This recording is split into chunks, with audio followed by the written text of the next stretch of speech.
Hai guys, kembali lagi bersama gua Valdi di channel Komunikasi Studio. Kali ini gua akan bahas tentang game dari segi grafis menurut perspektif gua tentunya. Sebelum lanjut, rasanya nggak bakal terasa kayak channel YouTube nih kalau gua nggak ngingetin kalian buat subscribe di channel ini. Siapa tahu kita sama-sama suka dengan topik dunia hiburan, baik film, video game, atau musik. Karena gua bakal banyak sharing soal itu ke kalian. Perkembangan visual dari sebuah video game sudah menjadi salah satu hal yang sangat diperhitungkan dalam industri ini.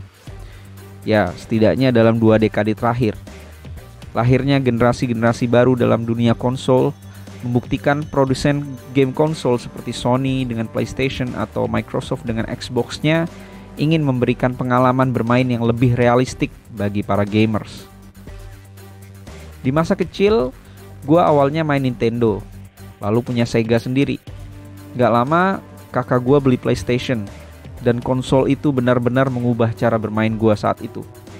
Sebuah pengalaman bermain yang benar-benar membuat gue seperti hidup di dalam game itu sendiri. Gue main James Bond, gue main Resident Evil, gue main Medal of Honor, dan lain-lain. Namun, grafik game saat itu, meskipun sudah terhitung keren pada masanya, namun gue masih belum bisa puas dengan tampilan visualnya. Di awal masa remaja gue, sudah mulai hadir film-film dan juga series dengan full 3D graphics misal Toy Story, lalu ada serial animasi Starship Troopers, Max Steel, dan lain-lain. Bagi gue, saat itu grafik mereka sudah sangat realistis. Masa transisi di mana animasi 2D mulai dikesampingkan. Gue pernah bermimpi, andai kata game-game yang ada di masa gue bisa serealistis di film atau minimal serial animasi full CGI seperti itu. Tentu bakalan keren buat memainkannya. Tapi kenyataannya, hal itu belum bisa benar-benar terwujud meski di tahun 2000 Sony juga sudah merilis PlayStation 2 dan Microsoft pertama kalinya mengeluarkan Xbox setahun kemudian. Ya, meski grafik game keduanya saat itu sangat wow buat ukuran gua, namun masih belum bisa mencapai level grafik yang gua impikan. Bahkan antara grafik di cutscene dengan actual gameplaynya aja masih beda kualitas.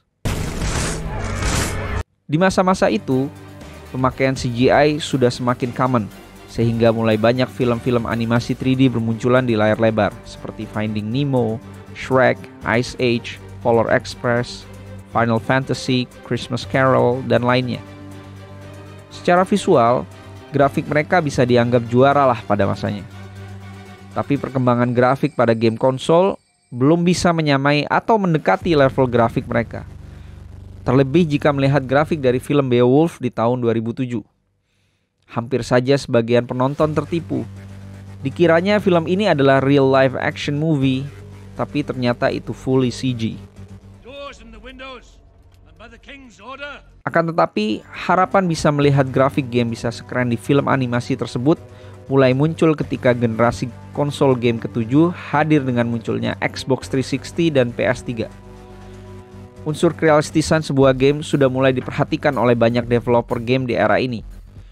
Gua pernah main Call of Duty Modern Warfare, Uncharted 3, Tomb Raider, Need for Speed Most Wanted, Just Cause 2, GTA 5, hingga yang menurut gua grafiknya paling keren di akhir generasi tersebut adalah The Last of Us dan Crysis 3. Benar-benar mendekati bahkan sudah melebihi grafik serial-serial animasi full 3D di masa remaja gua. Bisa dilihat perbandingan grafiknya sudah sangat signifikan. Apalagi saat itu, teknik motion capture sudah biasa digunakan dalam pembuatan sebuah game. Sehingga pergerakan pemain dibuat sehalus mungkin seperti dunia nyata. Keep low. Meski begitu, di era gaming generasi ke-8 dan ke-9 lah gua baru bisa bilang bahwa level grafik mereka sudah setara dengan apa yang gua bayangkan 20 tahun yang lalu. Munculnya game-game AAA dari konsol sekelas PS4, Xbox One, PS5, dan Xbox X Series benar-benar mind-blowing. Di era yang mendominasi dunia gaming dalam 10 tahun terakhir ini, kita bisa melihat dengan jelas bagaimana teknik komputer grafik yang diterapkan oleh para developer game saat ini benar-benar memanjakan mata kita. Adanya teknik ray tracing atau global illumination pada pencahayaan sebuah game telah membuat perbedaan yang sangat signifikan dalam perkembangan grafiknya. Ini membuat game jadi lebih terlihat natural dan realistis tentu saja. Coba perhatikan bagaimana mereka membuat refleksi cahaya di jalanan atau bias cahaya yang terpantul dari objek yang sedang bergerak. It's awesome. Semenjak di generasi gaming ke-7, teknik fotorealistis telah menjadi hal yang sangat mendasar untuk membuat environment dalam game menjadi nampak nyata. Hal itu semakin terlihat dalam generasi gaming berikutnya yang sudah sangat canggih dalam menunjukkan fotorealisme. Teknik ini sudah begitu mainstream dalam pembuatan film animasi 3D. Gue cukup terkagum bagaimana teknik fotorealistis begitu memukau, semisal dalam film produksi Disney dan Pixar berjudul The Good Dinosaur. Pemandangan yang disajikan begitu fantastis, begitu realistis. Lihat pepohonannya, lihat tekstur tanahnya, lihat animasi airnya, semua dibuat dengan begitu detail. Silakan perhatikan bagaimana hal tersebut juga bisa kita dapati dari game seperti Far Cry atau Horizon Zero Dawn. Salah satu film animasi full 3D favorit gua, besutan sutradara yang juga salah satu favorit gua, Steven Spielberg, berjudul The Adventure of Tintin, menunjukkan level grafik dari sebuah animasi 3D sudah begitu realistis. Meski karakter gamenya dibuat kartunis seperti serial animasi aslinya, namun dari segi motion capture, fotorealistik, dan juga lighting benar-benar terlihat realistis. Mari sekarang bandingkan bagaimana grafik sekelas The Adventure of Tintin ini bisa kita nikmati juga di game konsol seperti Uncharted 4. Kita lihat bagaimana sinematiknya adegan kejar-kejaran di film tersebut bila di-compare dengan di Uncharted 4. Environment-nya begitu real. Potret lingkungan di game ini begitu terasa seolah itu benar-benar di daerah Asia. Sawahnya, perkampungannya, gak jauh beda dengan yang biasa kita lihat di Indonesia. Lihat juga kerennya persawahan Vietnam di game Call of Duty Black Ops Cold War. Begitu realistis. Coba kita bandingkan lagi bagaimana perbandingan film Resident Evil Vendetta dengan game Resident Evil 3 yang remake untuk next gen. Gameplaynya sudah sangat mendekati film animasi 3D produksi Jepang tersebut. Coba juga bandingkan dengan pencahayaan di Call of Duty Modern Warfare era saat ini.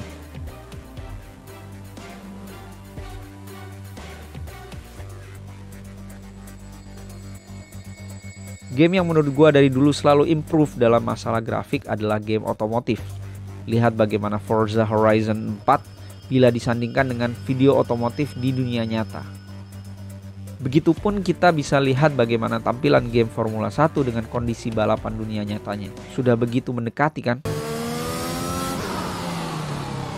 Ya paling tidak, gue bisa melihat bagaimana tampilan gameplay sebuah game otomotif sudah bisa disejajarkan dengan tampilan mobil balap di film-film animasi full 3D. Begitu pula dengan game open world seperti GTA 5 dengan ultra realistic mode. Dibandingkan dengan film pendek GTA di real world. Bikin bingung, mana yang dunia nyata dan mana yang video game. Lihat juga bagaimana penggambaran kota New York di game Spider-Man Miles Morales dengan dunia nyata. Dunia virtual seperti itu bisa kita nikmati sepuas kita.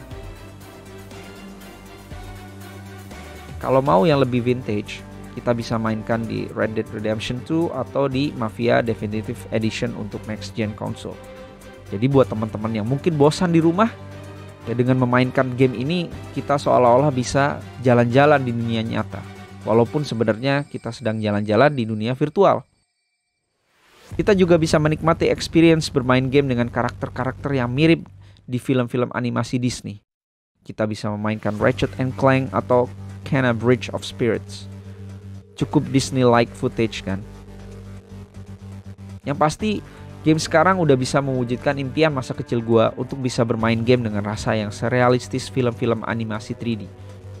Demikian sharing gua kali ini, mudah-mudahan bisa menghibur kita semua di tengah-tengah pandemi yang bikin boring ini. Sekian dan terima kasih. See you on the next video.